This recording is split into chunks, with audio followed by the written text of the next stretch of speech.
Que a graça e a paz do nosso Senhor Jesus Cristo esteja sobre ti, da mesma forma sobre aqueles que nos acompanham neste momento, por meio do YouTube, Facebook, que a graça do Senhor também alcance você quando e onde você estiver ouvindo esta mensagem. Que o Espírito de Deus possa falar aos nossos corações nessa noite. Eu oro, Deus, para que tão somente eu seja um vaso nas tuas mãos e nada mais do que isso, Senhor. Diminua eu, cresça o Senhor, em nome de Jesus. Amém. Amados, durante este mês de junho, nós estivemos aqui conversando sobre diversos desafios para nossas vidas cristãs. Nós falamos sobre espiritualidade, nós falamos sobre política, nós falamos sobre cultura. Hoje nós vamos falar sobre a nossa relação cristão e a ecologia, e este é o tema de nossa mensagem. Nós temos falado dessas realidades que nos afetam como cristãos, na expectativa de que cada um de nós, e todos aqueles que estão nos ouvindo, também através da internet, aonde essa mensagem chegar, que possa pôr em prática todos esses princípios que a Bíblia nos ensina, a fim de que, na soma de nossas vidas, nessa união, onde cada um está buscando viver, então, todos estes princípios da maneira correta, conforme aprendemos por meio da Bíblia, nós possamos sim fazer diferença na sociedade em que nós estamos inseridos. E é por isso que nós temos conversado sobre estes temas tão relevantes e importantes em nossos dias. Atualmente, nos encontramos diante um clamor mundial que emerge de uma realidade desafiante enfrentada pela humanidade. Nossa casa, estou me referindo ao nosso planeta Terra, está gravemente doente. Enfrentamos um problema ecológico muito sério. E diante a realidade assustadora em que se encontra o nosso planeta, nossos líderes, e principalmente, os líderes das maiores economias mundiais, têm se encontrado com o fim de buscarem juntos soluções para conterem a destruição que nós temos provocado ano após ano em nosso sistema ecológico, nosso biossistema, das diversas formas que você possa querer chamar, nosso ecossistema, enfim, nosso planeta. Bom, eu creio que algumas coisas aqui já são tão ditas, mas vamos trazer um pouco à memória. O aquecimento global já tem produzido efeitos maléficos sobre a natureza. E poderá, e isso não são palavras minhas, são palavras daqueles que estudam a ciência e que estudam os ecossistemas, biossistemas, poderá trazer a curto prazo consequências ainda mais catastróficas do que nós já vemos hoje. Por exemplo, degradação do meio ambiente. Diminuição acelerada das fontes de água potável. Desertificação. Degelo das calotas polares, que nós já vemos acontecer, mas ainda mais evidente, mais forte, com a decorrente elevação do nível do mar, cobrindo então as áreas litorâneas. Então, se você tem uma casa de praia na Avenida Atlântica, que normalmente é aquela avenida que fica bem de frente assim, do mar, pode vender, porque você não sabe se futura água vai chegar ali. Grandes influências, por exemplo, agora de furacões, em regiões que não haviam, queimadas, extinção de milhares de espécies de animais, escassez, por conta disso, de alimentos, proliferação de doenças, estamos vivendo, migrações de espécies forçadas. Todos os dias agora você assiste cada vez mais na televisão, né? Os animais invadindo cidades, estão buscando novos territórios para também sobreviverem. Enfim, o desequilíbrio dos ecossistemas podem comprometer de uma forma irreversível todas as formas de vida sobre a Terra. Isto inclui nós, seres humanos.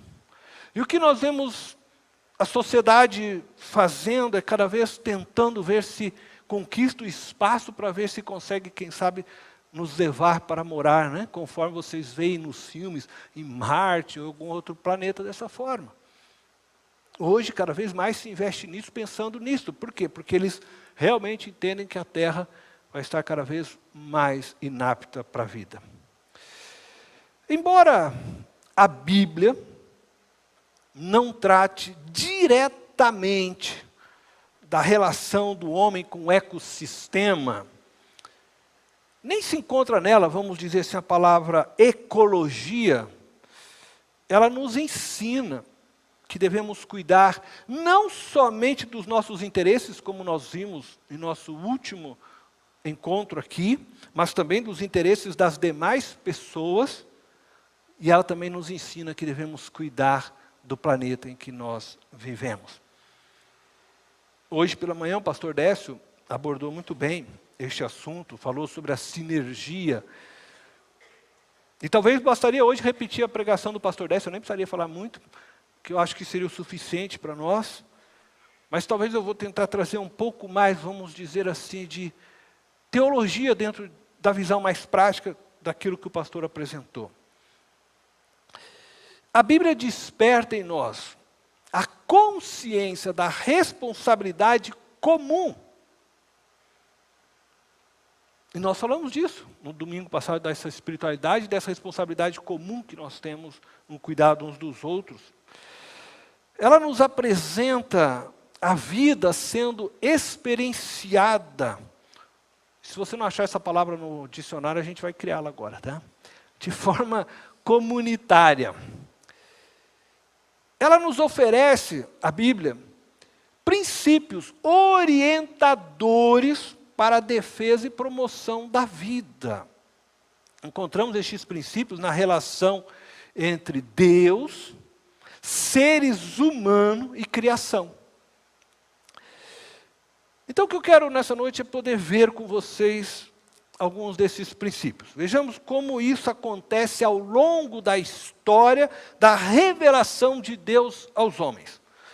E eu diria então que tudo começa com uma mordomia responsável. Mordomia diz respeito a todo serviço que nós, seres humanos, realizamos para Deus. É a administração dos bens espirituais e também materiais, tanto no aspecto individual, quanto no aspecto coletivo. Este princípio foi estabelecido por Deus no Éden, conforme nós podemos ler em Gênesis, capítulo 1, verso 26, esse texto foi citado pela manhã, eu quero ler com vocês, Gênesis, capítulo 1, verso 26. Diz assim: Então disse Deus: façamos o homem à nossa imagem, conforme a nossa semelhança. Domine ele sobre os peixes do mar, sobre as aves do céu, sobre os animais grandes de toda a terra e sobre todos os pequenos animais que se movem rente ao chão. Após ter criado todas as espécies de peixes, aves e animais, Deus fez o homem. O homem foi a última criatura, assim dizemos, que Deus fez. E ele faz, então, o homem para que este tivesse domínio sobre todas as espécies. Este domínio é mostrado ao longo das Escrituras, que deveria ser exercido com responsabilidade. E logo, no capítulo seguinte, em Gênesis 2,15, nós já vamos ver esta verdade expressa. Gênesis 2,15 diz assim: o Senhor Deus colocou o homem no jardim do Éden para cuidar dele e cultivá-lo. Colocou o homem no jardim do Éden, a palavra Éden é a palavra prazer no hebraico, para cuidar e cultivá-lo. Então o homem recebeu no Éden uma responsabilidade de cuidado e cultivo. Isto aconteceu antes da queda, antes do homem cair em pecado. Tudo nos indica então, e aqui é uma curiosidade só, neste texto, baseado no que estamos aqui lendo, que o primeiro casal precisava plantar, regar, colher, mexer a terra. Ele deveria cuidar e cultivar. Porém, antes da queda, não havia ainda espinhos e cardos. O trabalho não era algo que feria, vamos assim dizer, o próprio homem. Conforme nós vamos ver isso depois lá em Gênesis 3,18. Os judeus, eles acreditavam, baseado nesse próprio texto aqui que nós temos de Gênesis, que no porvir, que nós almejamos nessa vida no porvir, não viveremos uma vida de ócio, andando, quem sabe aí pelas nuvens, pulando de nuvem em nuvens, ou sentado debaixo de uma grande figueira, gloriosa, com uma harpa, entoando o hino, 1, o 2, o 3. Quando você chegar no final, você volta de novo, 1, 2, o 3, e a vida só assim. Não, eles não imaginavam esse tipo de coisa. Eles imaginavam uma vida de trabalho. Mas um trabalho compensador, onde, segundo então a visão judaica, eles desfrutariam dos frutos do trabalho, conforme nós podemos ver em Isaías. Eu quero ler esse texto com vocês, porque eu acho muito bonito. Isaías 65, o verso 17 ao verso 25. Então, a visão que o judeu tinha do porvir é um retorno, na verdade, ao Éden. Diz assim, olha, verso 17. Pois vejam, é a palavra de Deus, através do profeta, criarei novos céus e nova terra, e as coisas passadas não serão lembradas, jamais virão à mente. Alegrem-se, porém, e regozijem-se para sempre no que vou criar, porque vou criar Jerusalém para regozijo, e seu povo para alegria. Por Jerusalém me regozijarei, e em meu povo terei prazer. Nunca mais se ouvirão nela voz de pranto e choro de tristeza. Amém? Nunca mais haverá nela uma criança que viva poucos dias, e um idoso que não complete os seus anos de idade. Quem morrer aos 100 anos ainda será jovem, e quem não chegar aos 100 será maldito. Construirão casas e nelas habitarão. Plantarão vinhas e comerão do seu fruto. Já não construirão casas para outros ocuparem, nem plantarão para outros comerem, pois o meu povo terá vida longa como as árvores. Os meus escolhidos esbanjarão o fruto do seu trabalho. Não labutarão inutilmente, nem gerarão filhos para a infelicidade, pois serão um povo abençoado pelo Senhor, ele e os seus descendentes. Antes de clamarem, eu responderei. Ainda não estarão falando, e eu os ouvirei. O lobo e o cordeiro comerão juntos, e o leão comerá feno. Já pensou nisso? Como o boi. Mas o pó será a comida da serpente. Não farão nem mal, nem destruirão em todo o meu santo monte, diz o Senhor. Eu acho esse texto lindo. Essa é a visão que o judeu tem do mundo, do porvir. Não é ócio, é trabalho. Mas o seu trabalho será agora desfrutado plenamente. É assim que eles imaginam. Que texto lindo. E neste texto nós vemos a reconciliação também da criação, né? Realizada por Jesus na cruz. O leão não vai mais ficar atacando a zebrinha lá, né? Bom, mas voltamos à ordem, né? Só abrir esse espaço para a gente dar uma olhada, né, nessa coisa da natureza, o que se espera. Mas voltamos à ordem dada por Deus ao ser humano, de cuidar e cultivar o jardim. Este cuidado responsável, ele é reforçado através da tarefa. E eu acho interessante que o homem recebeu da parte de Deus em dar aos animais nomes. Conforme a gente lê em Gênesis, capítulo 2, versículo 19. Diz assim: depois que formou da terra todos os animais do campo e todas as aves do céu, o Senhor Deus os trouxe ao homem, para ver como estes lhe chamaria. E o nome que o homem desse a cada ser vivo, esse seria o seu nome. Então Deus deu ao homem essa tarefa, né? Esse privilégio de dar nome aos animais.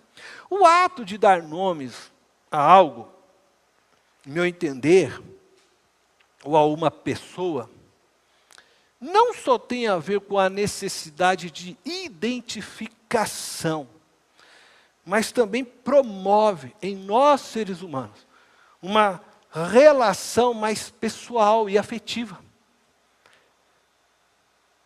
É muito comum que as pessoas se apeguem a algo.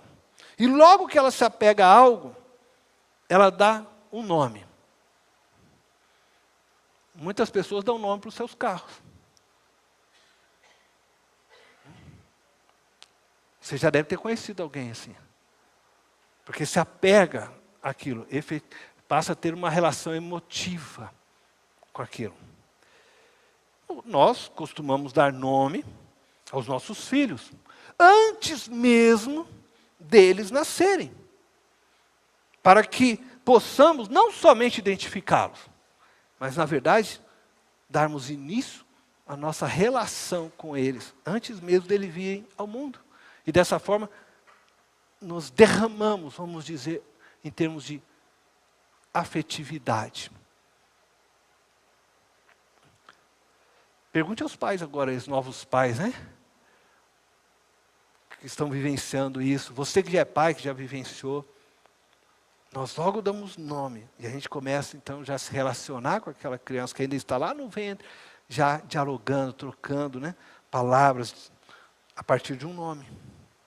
Portanto, quando o homem começa a dar nome às espécies viventes na Terra, ele está, desta forma, se aproximando também dessas espécies e, dessa forma, aumentando sua relação afetiva com elas. E assim, eu creio que Deus já estava também trazendo para o ser humano uma relação de maior cuidado, uma vez que ele passa, então, a ter uma relação mais próxima, mais afetiva com as espécies. E assim, maior cuidado e responsabilidade para com elas. O fato, mais uma curiosidade, aí só para a gente, né? A gente está entrando nessas coisas aqui. O fato de o homem ter uma responsabilidade para com as espécies, não significa que ele não possa comer carne. Nós vivemos em tempos onde muitas pessoas estão, vamos assim dizer, pleiteando, né, o fim. Chega de matar boi, chega não sei o quê, não come mais picanha, né? Para com isso, vamos ser vegetarianos, essas coisas todas. E nada contra quem faz essas opções, tá? É uma escolha de cada um. Mas o que eu quero dizer é que a Bíblia não defende esse posicionamento, tá? Então, o fato de eu me sentir responsável não significa que nós não possamos alimentar das espécies. Assim como, por exemplo, as próprias espécies, uma se alimenta de outra. Mas o que deve ocorrer é um cuidado para com as espécies. Isso precisa ser feito de forma responsável, sem crueldade para com as espécies, sem fazer com que elas sofram também, vamos dizer assim, mesmo na sua morte. No Éden, o homem não comia carne. Então, né, se nós vamos voltar para o Éden, se você gosta de picanha, costela, se você coma bastante agora. Aproveite, coma tudo que você puder. E não tem medo de ficar gordo não, meu irmão. Ó, tá? Põe aquele salzinho grosso, fica gostoso. Depois vou dizer para você, não adianta você depois lá no céu você chorar, porque você já está sabendo, foi avisado. Mas se nós vamos voltar para aquele modelo do Éden, eu acho que não vamos mais comer carne. Vocês viram? O leão comendo o quê? Feno. Tá bom? Mas hoje nós podemos? Podemos. Se você ler Gênesis 9, verso 3, né? Eu vou ler aqui de curiosidade, só para nós vermos, Gênesis 9, versículo 3. E aí, Deus nos dá, depois da queda, Deus diz assim, tudo que vive se move. Tá? Então ele não está falando de horta, né? Tudo que vive se move, lhe servirá de alimento. Assim como lhes dei os vegetais, agora eu lhe dou todas as coisas. Tá? Então aprendemos logo no início aí de nossa experiência que somos responsáveis pela natureza criada, e ao recebermos de Deus a ordem de darmos nome às criaturas, aprendemos dessa forma que devemos desenvolver com elas também uma relação mais próxima. Cuidar da natureza de forma responsável é preservar a criação de Deus, de modo que sirva aos interesses atuais e às necessidades nossas, mas que seja preservada para as futuras gerações, criando um sistema sustentável e que dessa forma honre também o nome de Deus. Outro aspecto da relação Deus, ser humano e criação é que a natureza é solidária à nossa história humana. O pastor Décio usou hoje o termo sinergia, mas quando eu estou falando aqui de ser solidário, não está distante do que ele falou, e eu quero mostrar isso para vocês. O pecado de Adão afetou a todos nós seres humanos, pois todos somos sementes de Adão. Gerados, né, nós, depois da ruptura de Adão e Eva com Deus. Entretanto, o pecado de Adão também afetou toda a criação de Deus. Conforme nós podemos ver em Romanos, capítulo 8, verso 19 ao 22.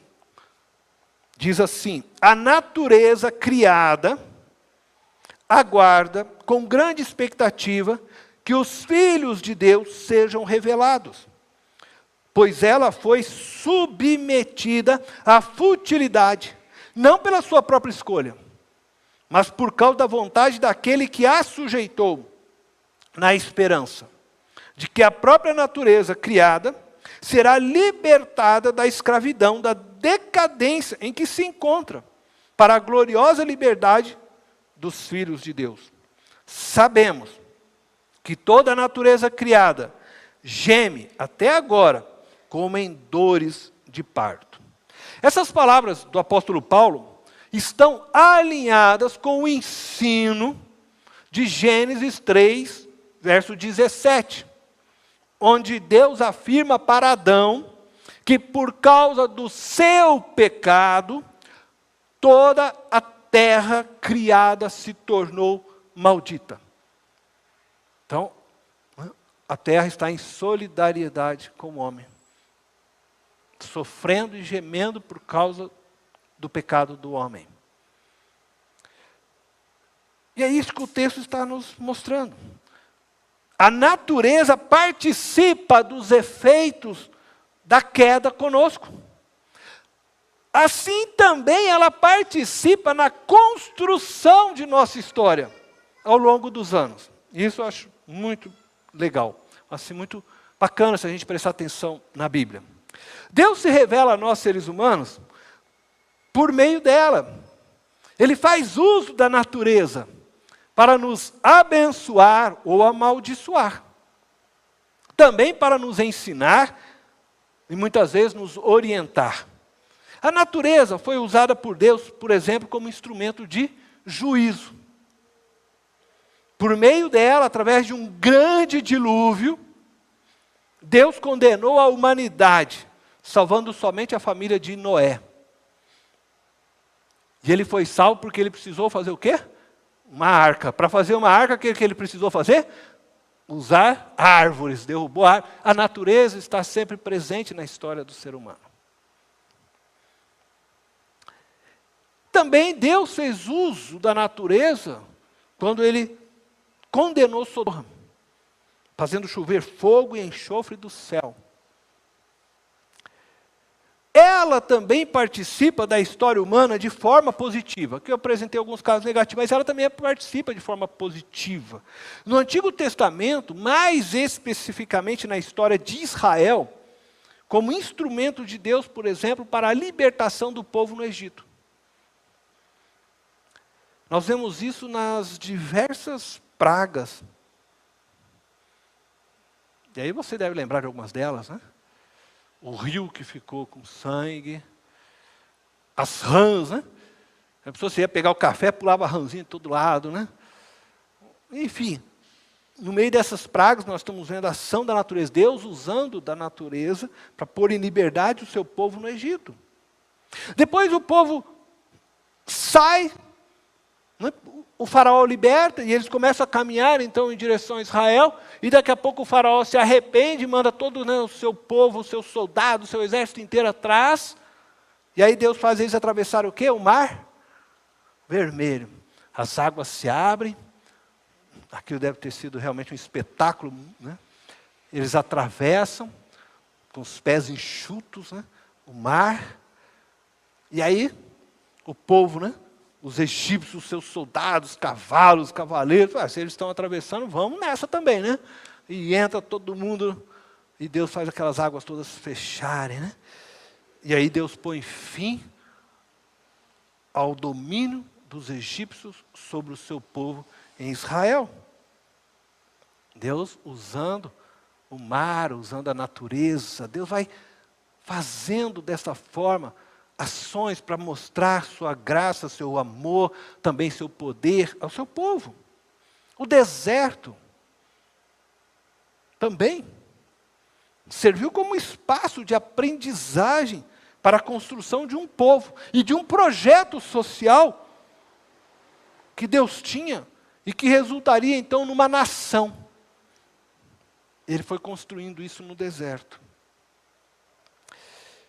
No Novo Testamento, Jesus, por exemplo, utiliza da tempestade para ensinar seus discípulos a respeito de si e a também confiarem em Deus. Aí você pode ler depois na sua casa Marcos, capítulo 4, do verso 36 ao 41. Jesus está dormindo no barco, a tempestade vem, ele está tranquilo. Seus discípulos apavorados acordam ele e ele dá uma palavra para eles, orienta eles, né? Depois Jesus ensina seus discípulos a confiarem, por exemplo, na provisão do Pai, mostrando o cuidado que o Pai tem com a natureza. Quanto Ele preserva, quanto Ele faz a semente cair, as flores crescerem, os pássaros terem alimento, Ele fala para eles, olha para os lírios, olha como eles se vestem bonito. Olha os pássaros que, né, todos os dias levantam e têm alimento. E ele está mostrando que o Pai faz tudo isso.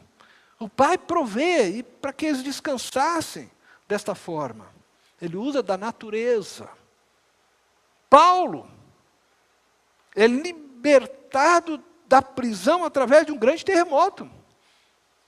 Deus fazendo uso da natureza. Atos 16, você lê essa história, 25 e 26.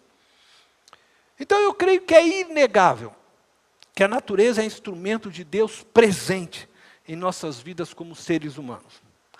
Neste sentido, ela é solidária a nós, por participar conosco da nossa história. Ela participa do nosso sofrimento. E a natureza criada geme, segundo o apóstolo Paulo, até hoje. Está sofrendo junto conosco até hoje, aguardando a nossa completa redenção, como disse então o apóstolo Paulo,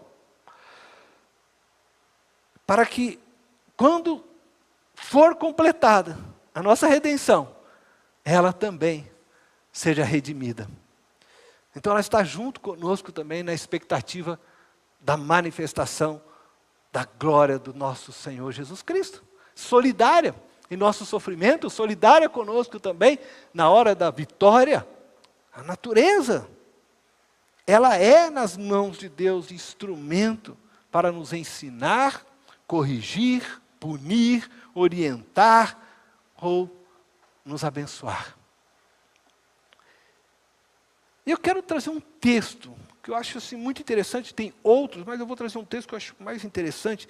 Ela é de tal forma solidária a nós, seres humanos, que os profetas, Amós, Oséias, eu vou ler o texto de Oséias, denunciavam a corrupção dos governos, a ambição dos homens, apresentando a falência da própria natureza.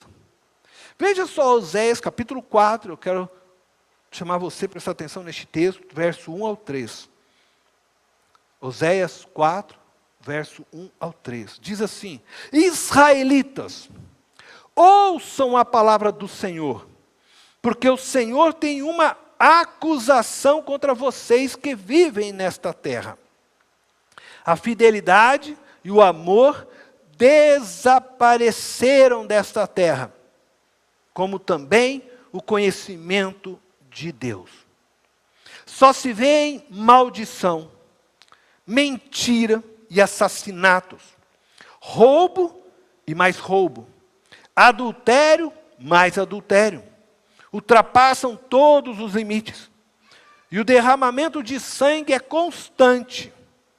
Por causa disso, agora preste atenção, por causa disso, da maldade então que ele havia citado, ele diz: a terra pranteia e todos os seus habitantes desfalecem, os animais do campo, as aves do céu e os peixes do mar estão morrendo.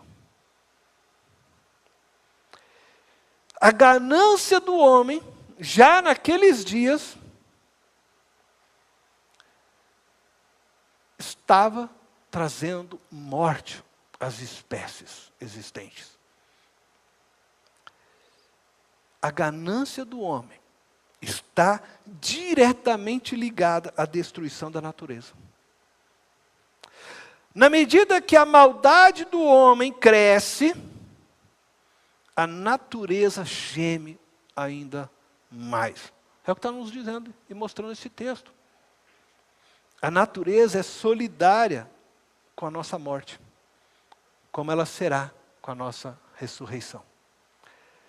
Um outro aspecto da relação Deus, ser humano e criação, é que Deus nos ensina a termos uma consciência ecológica, quando ainda ninguém sequer falava nisto. E se nós pensarmos no passado, certamente você vai dizer, mas naquela época nem tinha necessidade de se pensar nisso. Mas é interessante que Deus já vai embutindo isso no povo israelita. Certamente que nos tempos bíblicos não existia uma preocupação ecológica. Você não vai ver os apóstolos falando sobre isso, ninguém está falando sobre isso diretamente como nós hoje estamos vivendo e vendo essa realidade e essa necessidade. Uma vez que a abundância de recursos naturais naquele tempo eram fartas. E a sociedade, naqueles dias, nem conhecia, por exemplo, a eletricidade. As cidades não giravam em torno das grandes indústrias, mas da agricultura, do pastoreio, da pesca, do comércio de roupas e especiarias em gerais.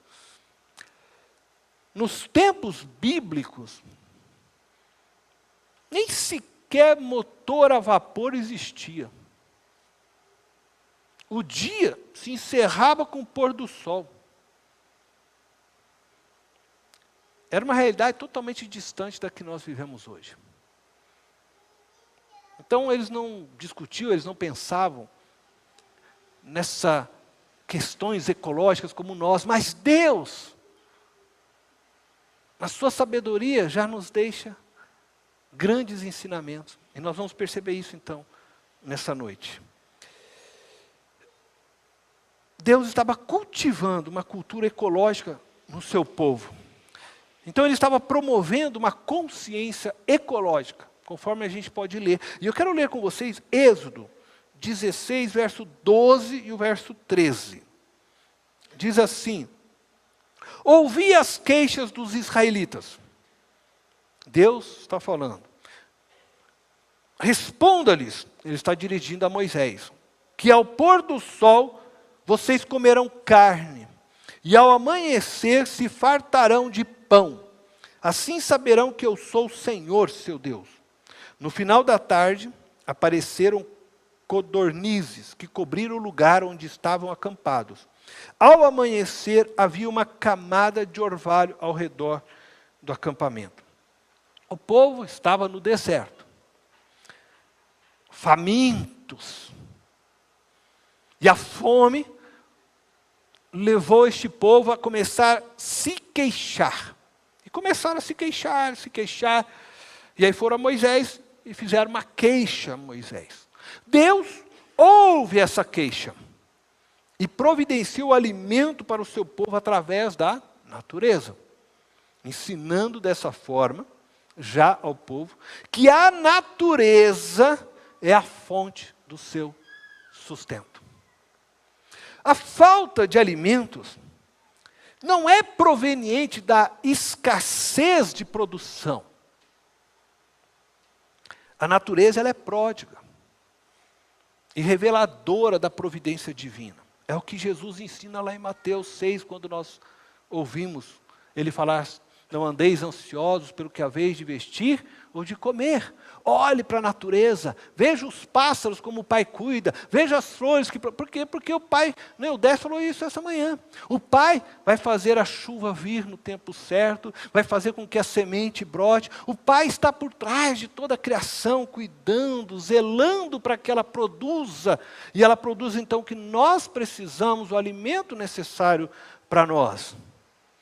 Então, a falta de alimento, ela é fruto de um uso irresponsável dos recursos oferecidos pela natureza a nós. Porque Deus escolheu e assim fez para que nós sejamos sustentados através da natureza. Assim Ele sustenta toda a sua criação. Vários são os textos bíblicos no Antigo Testamento ensinando o povo a ver a natureza como fonte da providência divina para o sustento da vida humana. Eu vou ler um texto, Deuteronômio, capítulo 20, verso 19, verso 20. Quando sitiarem uma cidade por um longo período, lutando contra ela para conquistá-la, não destruam as árvores dessa cidade a golpes de machado, pois vocês poderão comer as suas frutas. Não as derrubem. Por acaso as árvores são gente para que vocês as sitiem? Entretanto, poderão derrubar as árvores que vocês sabem que não são frutíferas, para utilizá-las em obras que ajudem o cerco, até que caia a cidade que está em guerra contra vocês. Deus está ensinando o povo, naquele tempo já, a fazer um uso de forma responsável dos recursos oferecidos pela natureza. Ele afirma que das árvores frutíferas eles não deveriam derrubar, porque elas iriam providenciar o alimento que eles necessitavam. E ele diz que poderiam derrubar outras árvores que não fossem frutíferas para utilizá-las em obras que o ajudassem no cerco. Agora vamos trazer um pouquinho isso para os nossos dias. Claro, você pode dizer, isso nos ensina que podemos derrubar árvores que não são frutíferas. Vamos derrubar a Amazônia inteira. Não, não é disso que o texto está nos ensinando. Você não pode pegar um texto desse simplesmente e usar de forma distorcida. Ele fala assim, não derrube das árvores frutíferas, porque elas serão o sustento para vocês. Elas vão produzir as frutas que vocês precisam. Vocês podem derrubar das árvores que não são frutíferas para fazer aquilo que vocês necessitam. Mas isso precisa ser feito com responsabilidade. Porque, claro, se você for derrubando tudo sem responsabilidade, daqui a pouco você não tem mais árvores para atender você. As necessidades dos outros, árvores para produzir oxigênio. E você precisa compreender que o contexto daquele período é diferente do contexto que vivemos também em nossos dias. A população naquele tempo era muito menor do que a população atual que nós nos encontramos hoje. Mas que aqui tem um ensino que é este, que nós precisamos compreender. Deus está ensinando a fazer as coisas de forma responsável. Então não saia derrubando as árvores, principalmente aquelas que vão te dar sustento, alimento para você. Ele já falou para aquelas pessoas. Outro ensino que Deus dá ao povo de Israel é com relação à terra. Nós vamos ler mais este texto, Levítico, capítulo 25, verso 1 ao 7. Então disse o Senhor a Moisés no monte Sinai: diga o seguinte aos israelitas: quando vocês entrarem na terra que lhes dou, a própria terra guardará um sábado para o Senhor. Durante 6 anos, semeiem as suas lavouras, aparem as suas vinhas e façam a colheita de suas plantações. Mas no 7º ano a terra terá um sábado de descanso, um sábado dedicado ao Senhor. Não semeiem as suas lavouras, nem aparem as suas vinhas. Não colham o que crescer por si, nem colham as uvas das suas vinhas que não serão podadas.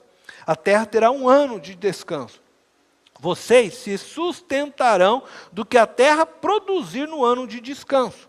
Você, o seu escravo, a sua escrava, o trabalhador contratado e o residente temporário que vive entre vocês, bem como os seus rebanhos e os animais selvagens de sua terra.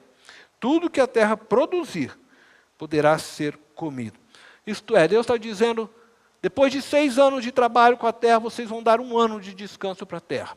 Tudo aquilo que vocês haviam plantado durante os 6 anos, que produzir, vocês não vão colher disso. Ah, mas eu tinha plantado ali a vinha, começou a dar aquela uva bonita, eu estou lá, né? Esquece.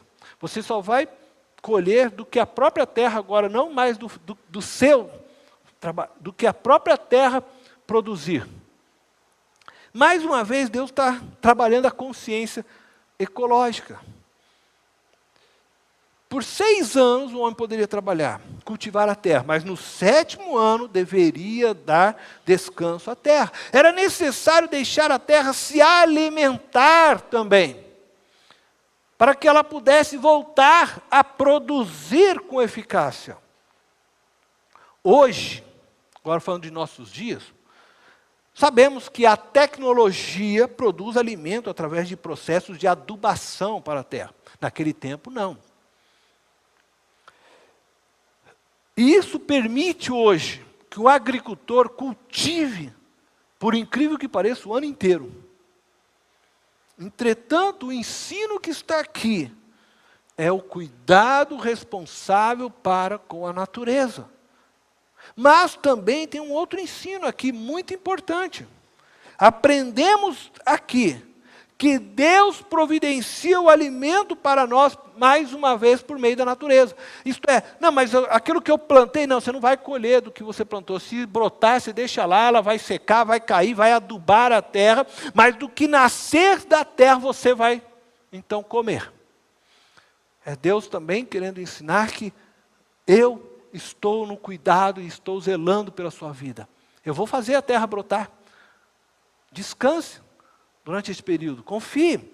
Então Deus também está ensinando a nós dessa forma, a confiarmos na sua providência, a confiarmos que Ele está cuidando deste planeta. Nós devemos fazer a nossa parte que Ele nos pede, e Ele está fazendo a parte dele. Ele vai sim cuidar. Este é o ensino, como eu disse, de Jesus. E repito mais uma vez, lá em Mateus 6, 25 a 34, quando ele diz para nós: busque em primeiro lugar o reino de Deus e a sua justiça, em vez de você ficar ansioso pelo que há vez aí, né, de vestir ou comer. Eu quero concluir dizendo assim que a crise atual não é uma crise apenas de escassez crescente de recursos naturais. É fundamentalmente a crise de uma cultura que colocou o ser humano como senhor e dono da natureza. É a crise de uma sociedade humana incapaz de perceber que a natureza é solidária à nossa dor e que reflete nossa própria ganância e maldade. E quanto mais nos tornamos maldosos, gananciosos, ambiciosos, mais a natureza sofre, mais a natureza padece. A ganância interesseira, ela faz crescer em muitos a vontade de explorar os outros e de se enriquecerem através do uso irresponsável dos recursos naturais. Então, nessa ganância, nessa busca de enriquecimento, sai desmatando, queimando, fazendo tudo de forma errada. Como cristãos, precisamos assumir a responsabilidade de cuidar e de cultivar nosso planeta, mantendo as condições de sustentabilidade de todos os ecossistemas que compõem a Terra. Cuidar da natureza é importante, porque a natureza é a providência divina para a nossa sustentação. Dela extraímos os recursos mais básicos para a nossa sobrevivência. O ar que respiramos. São as árvores, a natureza, que faz a fotossíntese, e você já deve ter estudado isso, para que você possa então ter o oxigênio.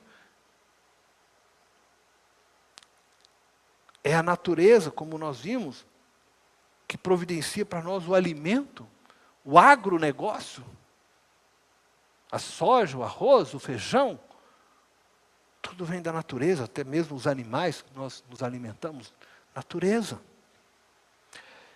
A nossa pregação, hoje, deve proclamar que Jesus Cristo é o Filho de Deus, que se fez carne e morreu na cruz, propiciando o perdão de nossos pecados. E por meio do seu sangue derramado na cruz, fomos reconciliados com Deus e nos tornamos filhos de Deus, povo de Deus. Mas devemos também proclamar que nós cristãos, filhos do Deus Criador, somos responsáveis pela sua criação. Não podemos, como cristãos, ignorar o clamor do mundo, criado por nosso Pai Celestial. Não podemos ignorar o clamor mundial que emerge dessa realidade desafiante que nosso planeta está doente. Você precisa fazer a sua parte. E eu preciso fazer a minha parte. Cada um de nós precisamos fazer, para que nós possamos entregar para a futura geração rios limpos, árvores cheias de vida, animais cheios de vida, possamos entregar o planeta como Deus nos deixou e nos entregou. Não podemos ignorar essa responsabilidade. Hoje o pastor Décio citou aqui algumas coisas que você pode fazer. Eu não vou citar. Hoje é tão falado. Você liga a televisão, até nos comerciais, toda hora eles estão falando. Faça a sua parte. Não pense somente naquilo que é do seu interesse, mas também do interesse do seu semelhante, do interesse das futuras gerações. Quero convidar você a fechar os olhos.